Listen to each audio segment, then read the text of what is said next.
ఆ రోజు దేవుణ్ణి అడిగాను, నన్నేం చేయమంటావు ఈ 1,40,000 ఏం చెయ్యాలో దేవుడు నాకు తెలియచేశాడు. మా టీవీలో మన కల్వరిస్వరం ప్రసారం కావటం మొదలైంది. అన్ని ప్రోగ్రామ్స్ కంటే ఆ రోజుల్లో మా టీవీలోనే ఎక్కువ మంది కల్వరిస్వరాన్ని చూసేవాళ్ళు. ఆ మా టీవీలో కల్వరిస్వరం చూసిన వాళ్ళు మన మధ్య ఉంటే చేయి చూపిస్తారా? Yes yes yes yes yes yes yes. ఆ రోజు ప్రభువా నన్ను ఏం చేయమంటావు అడగకుండా అబ్బో అబ్బో అబ్బో అని చెప్పి ఒక బైకో లేక ఒక కారో, ఒక సెకండ్ హ్యాండ్ కారో కొనేసుకున్నట్లయితే ఇప్పుడు చేయెత్తే వాళ్ళు ఎవరు ఉండేవాళ్ళు కాదు. ఆ రోజు దేవుడు ఆశీర్వాదాన్ని ఇచ్చినప్పుడు ఈ దిన సేవకుడు చేసింది ఏమిటంటే, నన్నేం చేయమంటావు? అదిగో అలానే ఆ రోజు ఆ టీవీ పరిచర్య ప్రారంభమైంది. లక్షల మందికి, కోట్ల మందికి సువార్తను అందించగలిగాం, సంఘము స్థాపించగలిగాం. ఇదిగో ఈ మహా సంఘాన్ని ఈరోజు చూడగలుగుతున్నాం. దేవుడు ఆశీర్వాదాల చేత నీ జీవితాన్ని నింపినప్పుడు అబ్బో అబ్బో అబ్బో అని చెప్పేసి ఆనందంతో ఉబ్బి తబ్బిబ్బైపో మాకు. దేవుడు నిన్ను దీవిస్తున్నాడంటే ఒక కారణం చేత దీవిస్తాడు. దేవుడు నీ ఉద్యోగంలో జీతం పెంచాడు అంటే దాని వెనకాల ఒక కారణం ఉంది. దేవుడు నీకు ప్రమోషన్ ఇచ్చాడంటే దానికి ఒక కారణం ఉంది. వ్యాపారంలో దేవుడు లాభాన్ని ఇస్తున్నాడంటే దానికి ఒక కారణం ఉంది. ఆ కారణాన్ని అర్థం చేసుకోకుండా గొంతెమ్మ కోరికలతో వచ్చిందల్లా ఖర్చు పెట్టేసి, అప్పులు చేసేసి, లోన్లు చేసేసి, ఆ తర్వాత మళ్ళా దేవుని దగ్గరకు వచ్చి ప్రభువా అప్పులు ఎక్కువైపోయినాయి ప్రభువా, ఏడు బాగా ఏడు.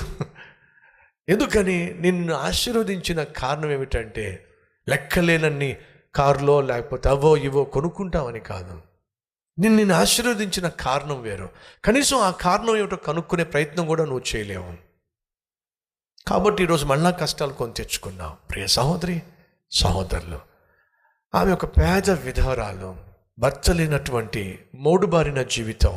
ఆశీర్వాదాలు కల్లారా చూసినప్పుడు అబ్బో అబ్బో అని చెప్పి అనుకుంటూ ఇరుగు పొరుగు వాళ్ళందరినీ పిలిపించేసి చూసారా ఏమైందో, చూసారా ఎంత, ఇవేమని చెప్పలేదండి. తిన్నగా ఎక్కడికి వెళ్ళింది? దేవుని సన్నిధికి, సేవకుని దగ్గరికి వెళ్ళి నన్నేం చేయమంటారండి?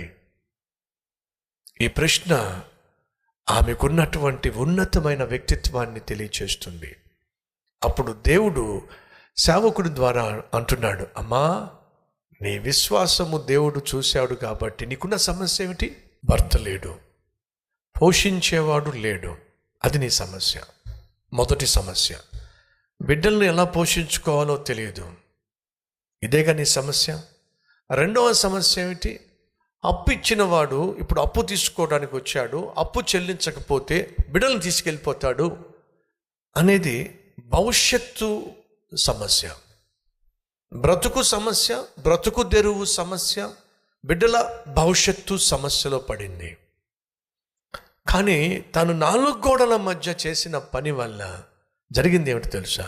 అయ్యా నన్నేం చేయమంటావు అని అంటే, అమ్మా నీ సమస్య ఏంటో తెలుసా? బిడ్డల్ని ఎలా బ్రతికించుకోవాలి అనేది సమస్య, వాళ్ళ భవిష్యత్తు ఏమిటి అనేది సమస్య. ఈ 2 సమస్యలకు దేవుడు జవాబిచ్చేశాడు.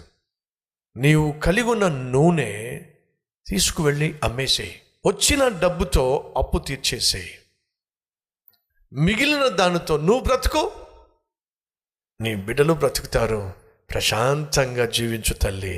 నా దేవుడు ఇప్పుడున్న సమస్యకు మాత్రమే కాదు పరిష్కారం ఇచ్చింది, భవిష్యత్తు కూడా బాగుండాలని నీకు పరిష్కారం ఇచ్చాడు తల్లి, హ్యాపీగా జీవించేసేయి. ఎంత అద్భుతమైన దేవుడు అండి. ఆ వచ్చి ఏమంది? అయ్యా అప్పోడొచ్చి మా పిల్లల్ని తీసుకెళ్ళిపోతాడు, అది ఆ రోజు చెప్పింది. కానీ దేవుడు ఏం చేశాడో తెలుసా? అప్పు తీర్చటమే కాదు, భవిష్యత్తులో వచ్చేటటువంటి సమస్యలకు కూడా దేవుడు భరోసా ఇచ్చి, భాగ్యాన్ని ఇచ్చి ఆ ఇల్లాన్ని ఆదుకున్నాడండి. నా దేవుడు మంచి మనసున్నవాడు. ఈరోజు నీకు వచ్చే సమస్యల గురించే కాదు, నువ్వు చచ్చిపోయేంత వరకు వచ్చే ప్రతి సమస్యకు నా దేవుని దగ్గర సమాధానం ఉంది. ఈ విషయాన్ని మర్చిపోవద్దు. కానీ ఆమె ఆ సమస్యకు పరిష్కారం ఎలా పొందుకోగలిగింది? తన పాత్రలన్నీ నిండిన తరువాత దైవజనుని కలుసుకున్నప్పుడు తెలుసుకుంది దేవుని యొక్క ప్రణాళిక ఏమిటో.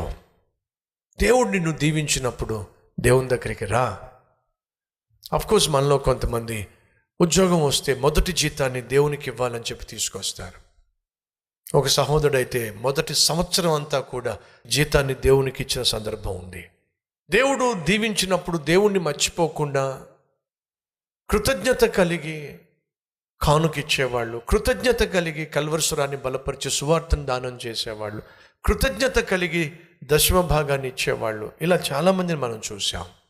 ఈరోజు ఒకవేళ దేవుడు నీ జీవితంలో అద్భుతాలు చేయాలని ఆశపడుతున్నట్లయితే చాలా సంతోషం, దేవుడు అద్భుతాలు చేస్తాడు. కానీ అద్భుతాలు జరిగినప్పుడు నువ్వేం చేయబోతున్నావో చెప్పు నాకు.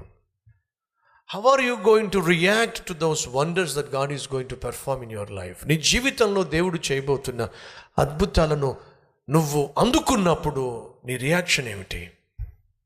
కృతజ్ఞత కలిగి జీవిస్తావా? మళ్ళీ పరుగు పరుగున దేవుని దగ్గరికి వచ్చే ఆత్మీయత కలిగి ఉంటావా? లేకపోతే అద్భుతాలు పట్టుకుని వెళ్ళిపోతావా? వాళ్ళలో కొంతమంది అలాంటి వాళ్ళు ఉన్నారు. అద్భుతం కోసం దేవుని దగ్గరకు వస్తారు, ఆశీర్వాదం కోసం దేవుని దగ్గరకు వస్తారు. ఆశీర్వాదం పొందుకున్న తర్వాత పరుగో కనిపించని కూడా కనిపించను.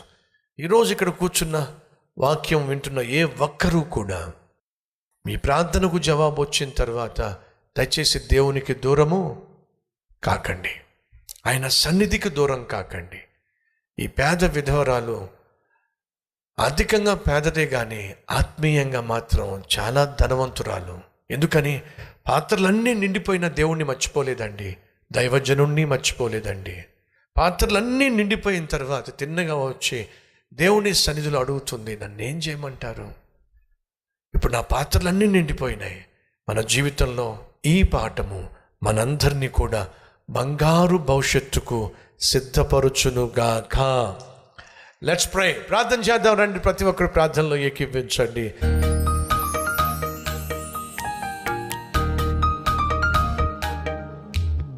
మహాపరిశుద్ధుడు అయిన ప్రేమ కలిగిన తండ్రి, ప్రతి పాత్ర నిండి పొంగి పొర్లాలి నాయన.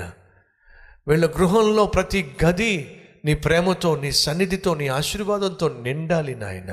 ప్రతి పాత్ర నిండాలి నాయన. ఉద్యోగంలో వీరు నిండి పొంగి పొర్లాలి నాయన. వ్యాపారం నాయన ఆశీర్వాదంతో నిండి పొంగి పొర్లాలయ్యా. చదువులో ఈ బిడ్డలు వర్ధిల్లాలి నాయన. ప్రతి విషయంలో నాయన వీరు దీవించబడాలి. అదే సమయంలో దీవించబడిన తర్వాత గర్వానికి చోటు ఇవ్వకుండా, నీకు దూరం కాకుండా, యేసయ్యా నన్నేం చేయమంటావు?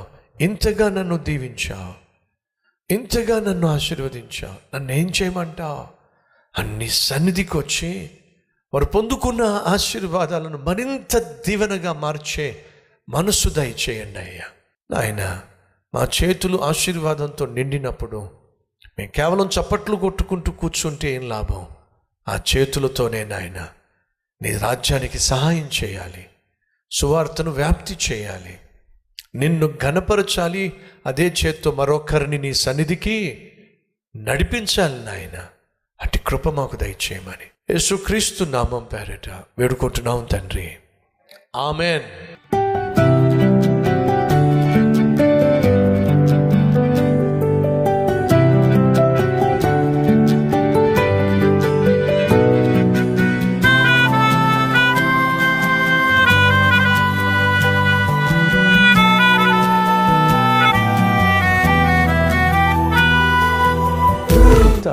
డైలీ డివోషన్ ఆశీర్వాదకరంగా ఉంటే 10 మందికి షేర్ చేయండి, లైక్ చేయండి, అలాగే ఖచ్చితంగా కామెంట్ పెట్టండి. మళ్ళీ రేపు ఇదే సమయంలో మరొక అద్భుతమైన డైలీ డివోషన్ మీ ముందుకు రాబోతున్నాను. అంతవరకు సెలవు.